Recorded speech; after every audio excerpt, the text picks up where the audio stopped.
हमको लोग मरने के बाद बैकुंठ जाते ना हो, हम जीते जी लोगों को चाहते हैं लोग बैकुंठ देख लें। तो आप सबका जीते जी बैकुंठ में स्वागत हुआ, इसके लिए बहुत बहुत धन्यवाद। बहुजन समाज पार्टी जिंदाबाद, भरत कुमारी मायावती जी जिंदाबाद, साहेब कांति राम जी अमर रहे।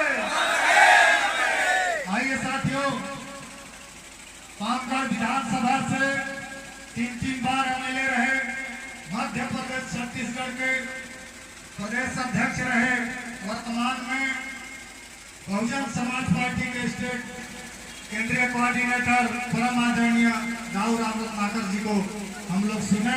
माननीय रत्नाकर साहब। बहुजन समाज में जन्मे सभी संतों, गुरुओं, महापुरुषों को मैं सशक्त नमन करता हूं। आज बहुजन समाज पार्टी के आरक्षण बचाओ,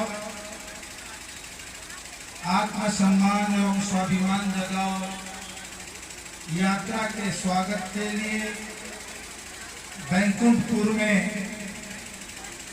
आप लोग इधर इकट्ठे होकर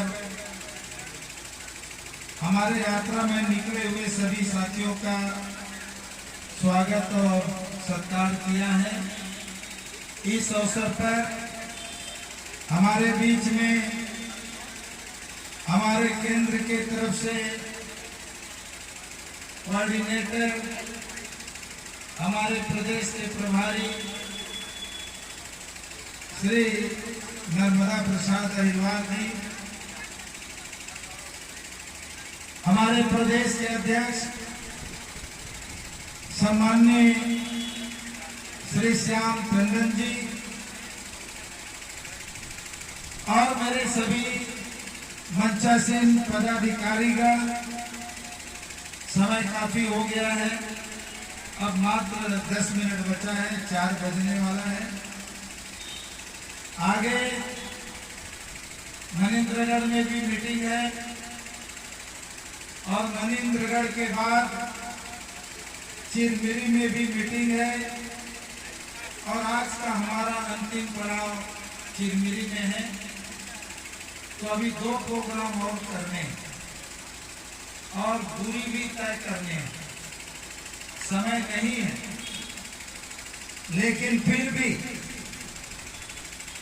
हमारे जो पार्टी के प्रदेश महासचिव, महिला नेता श्रीमती लता गेडाम जी ने काफी विस्तार से अपनी बात कही है। जिस विषय को लेकर, जिस मुद्दे को लेकर हम प्रचार यात्रा में निकले हैं, उसके उद्देश्य को उन्होंने काफी अच्छे ढंग से आप लोगों के सामने रखा है।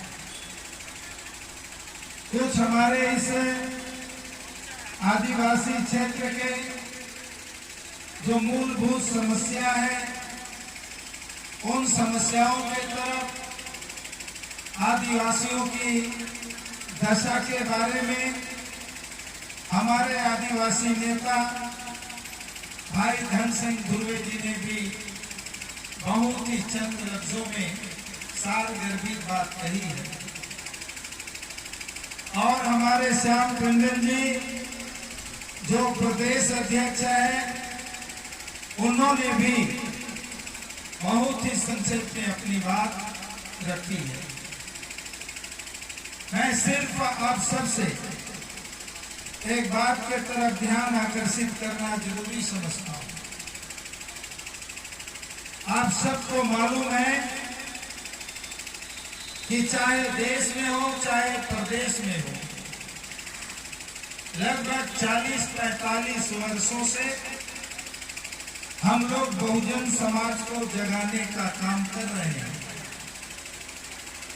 लेकिन ये हमारे लिए बड़ी विडंबना है कि बहुजन समाज आज तारीख तक जाग नहीं पाया, या हम बहुजन समाज को इन 40-45 वर्षों में जगा नहीं पाए।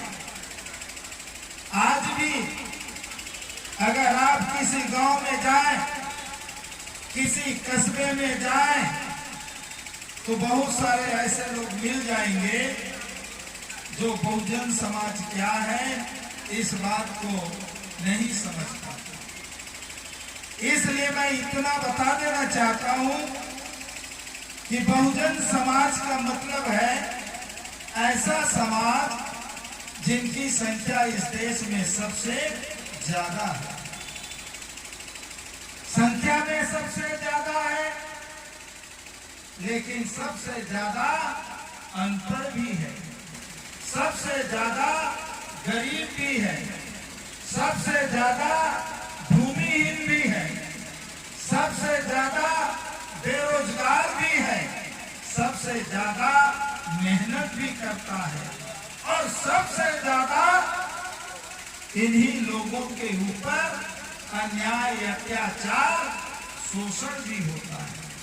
तो ऐसा समाज जो संख्या में सबसे ज्यादा है, लेकिन जिंदगी के हर क्षेत्र में जो सबसे ज्यादा पीछे है, ऐसे समाज को बहुजन समाज कहा जाता है। अब ये कौन लोग हैं? तो जिनको आप अनुसूचित जाति कहते हैं, सतानी, सूर्यवंशी, गाड़ा, घसिया, मेहतर, भंगी, पासी, डोम, चमार, जिन्हें आप आदिवासी कहते हैं, गोड़, कंवर, भैना, उरांव, सिगार, सौरा, कोल, भील, जिन्हें आदिवासी के नाम से जानते हैं,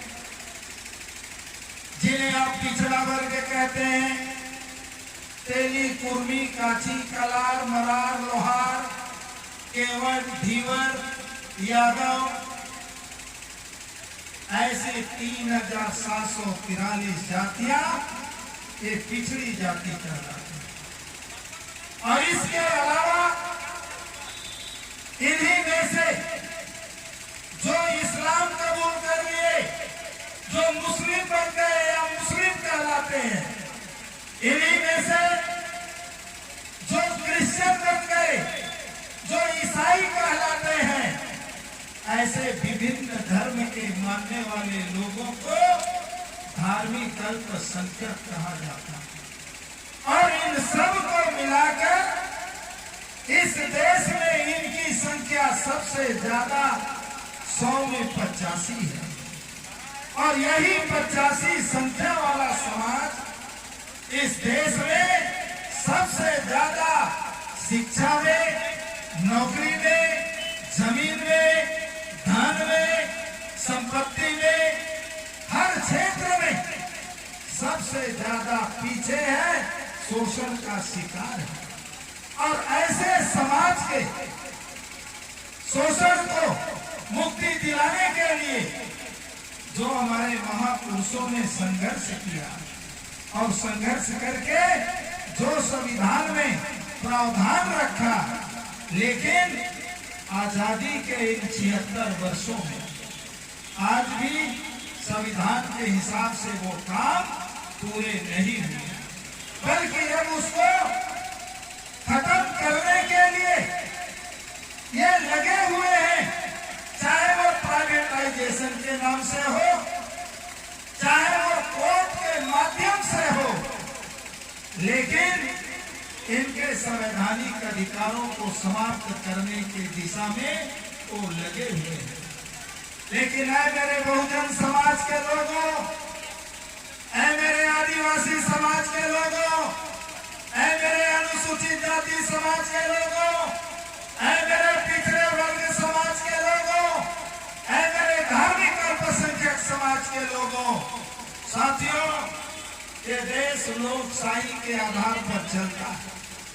लोकशाही में जिसका ज्यादा वोट होगा उसकी सरकार होगी, और जिसकी सरकार होगी उसके हाथ में कलम होगा, उनके हाथ में पूरा शासन प्रशासन होता है।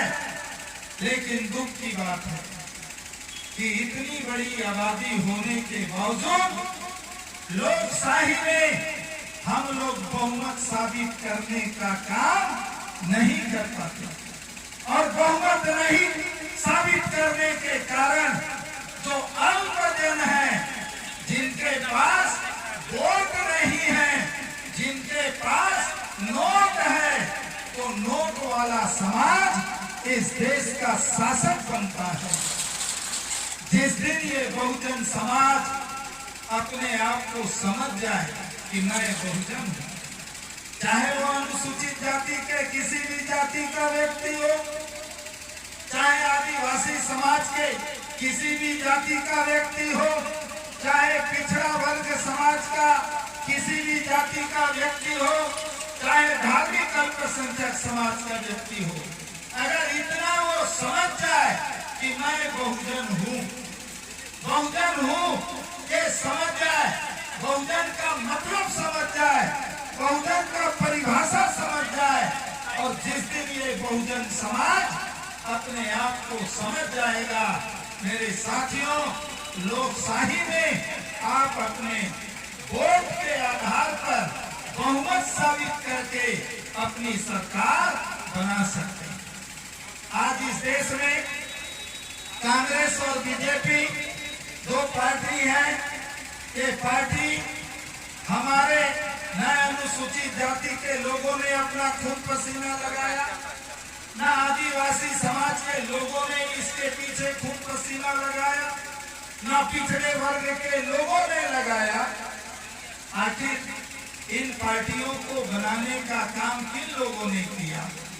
तो उन लोगों ने किया जिनके पास वोट नहीं, नोट है, और नोट के बल पर हमारे वोटों को खरीदकर इस देश के अंदर लोकतंत्र का गला घोंटकर इन लोगों ने हमें हमेशा दबा करके रखने के लिए, कुचलने के लिए तरह तरह के जुल्म ढाते। आज आदिवासी हसदेव अरण्य के नाम से या आदिवासियों की जमीन को जबरदस्ती कोई भी हड़प ले रहा है, ये सारी समस्या आदिवासियों के बीच में। अनुसूचित जाति के लोगों के साथ अभी आप लोगों ने सुना होगा बड़ौदा बाजार का घटना।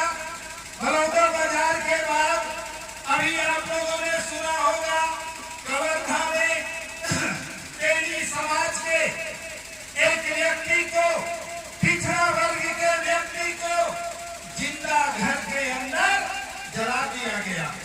आज यहाँ आदिवासी मुख्यमंत्री है, इस प्रदेश में भारतीय जनता पार्टी की सरकार है, और अभी अभी आज हमने एक न्यूज में देखा कि एक भारतीय जनता पार्टी के पूर्व विधायक और पूर्व विधानसभा अध्यक्ष के उसका भाई को रोड पटरी के ऊपर उसका लाश पाया गया।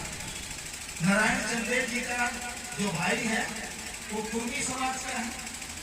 आगे हमारे गांव के पास एक कुर्मी समाज के और लड़के का मर्डर हुआ। अरे मेरे पिछड़े वर्ग के लोगों, सबसे ज्यादा अगर भारतीय जनता पार्टी को अगर वोट देने का काम कोई करता है तो पिछड़े वर्ग के लोग करते आए, और आज इस भारतीय जनता पार्टी की छत्तीसगढ़ सरकार में, इनके शासनकाल में अगर सबसे ज्यादा हत्या दलितों का होते रहा, आदिवासियों का होते रहा, आज तो बड़े पैमाने पर पिछड़े वर्ग के लोगों का भी हो रहा है।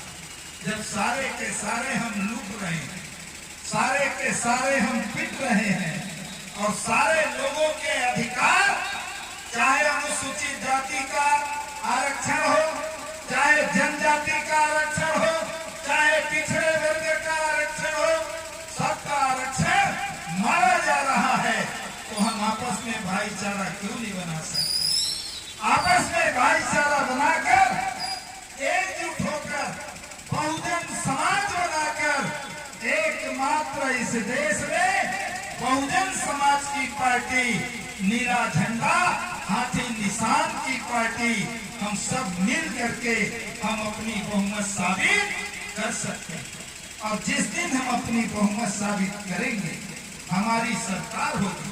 जब हमारी सरकार होगी तो कोई माँ बहन बेटियां नहीं टूटेगी, किसी भाई का गला नहीं कटेगा, किसी आदिवासी का जमीन कोई हड़प नहीं सकेगा, किसी पिछड़े वर्ग के भाई का कत्लेआम नहीं होगा।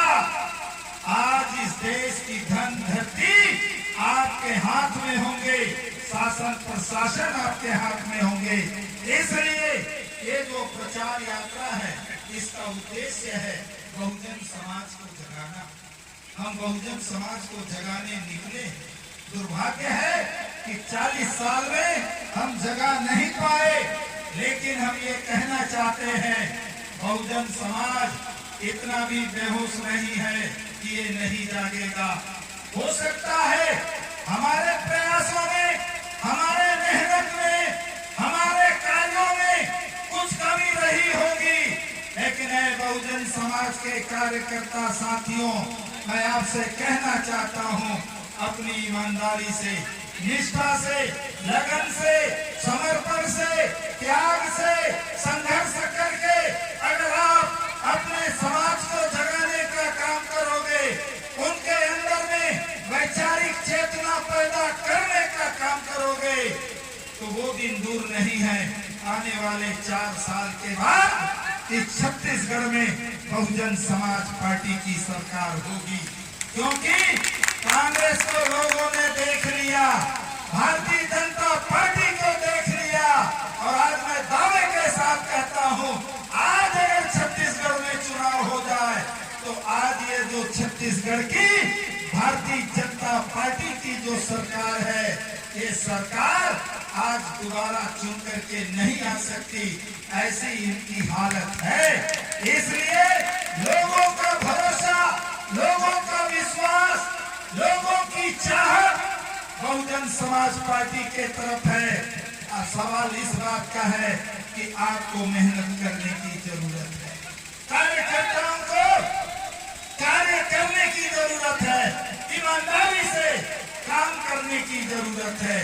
इसलिए मेरे बैंकुंठपुर जिला के कार्यकर्ता साथियों, आप हिम्मत मत हारो, साहस मत करो, आओ सब मिल करके आज संघर्ष को फिर आगे बढ़ाएं, बड़ी तेजी के साथ। आने वाला 4 साल के बाद जो चुनाव होगा, निश्चित रूप से इस बार छत्तीसगढ़ में बहुजन समाज बना करके, बहुमत साबित करके बहुजन समाज पार्टी की सरकार बनाने में हम कामयाब होंगे। और मेरे पढ़े लिखे बुद्धिजीवी साथियों, चाहे कोई पुलिस के जवान हो, चाहे किसी दफ्तर का बाबू हो, चाहे कोई अधिकारी हो, चाहे कोई कर्मचारी हो, मैं आप लोगों से भी कहना चाहता हूं, क्योंकि आप कहीं न कहीं एससी से होंगे, कहीं एसटी से होंगे, कहीं ओबीसी से होंगे, कहीं न कहीं बहुजन समाज के आप भी बेटा होंगे। आपका भी फर्ज बनता है, आपका भी जिम्मेदारी बनता है, जिस कौम में आप पैदा लिए हो, जिस समाज में आप पैदा लिए हो, उस समाज के प्रति आपका कुछ कर्तव्य बनता है, कुछ जिम्मेदारी बनती है। उस समाज को जोड़ने के लिए, उस समाज को जगाने के लिए, अगर आप सरकारी नौकर हैं, हम जानते हैं कि आपके ऊपर सिविल सर्विस कंडक्ट रूल लागू होता है, लेकिन आप 8 घंटा ड्यूटी सरकार पे करते हैं, लेकिन 8 घंटा के बाद आप किसी माँ के बेटे हैं, किसी बाप के बेटे हैं, किसी समाज के बेटे हैं, किसी गांव के बेटे हैं, तो जिस समाज में आपने पैदा लिया, उस समाज के आत्मसम्मान के लिए, उस समाज के स्वाभिमान को जगाने के लिए आपका भी अपना फर्ज बनता है, कर्तव्य बनता है, जिम्मेदारी बनता है। एक कोई कांग्रेस के लोग आपको ये बात नहीं बताएंगे, कोई बीजेपी के लोग ये बात आपको नहीं बताएंगे, ये बात सिर्फ बहुजन समाज पार्टी आपको बताने का काम कर रही है।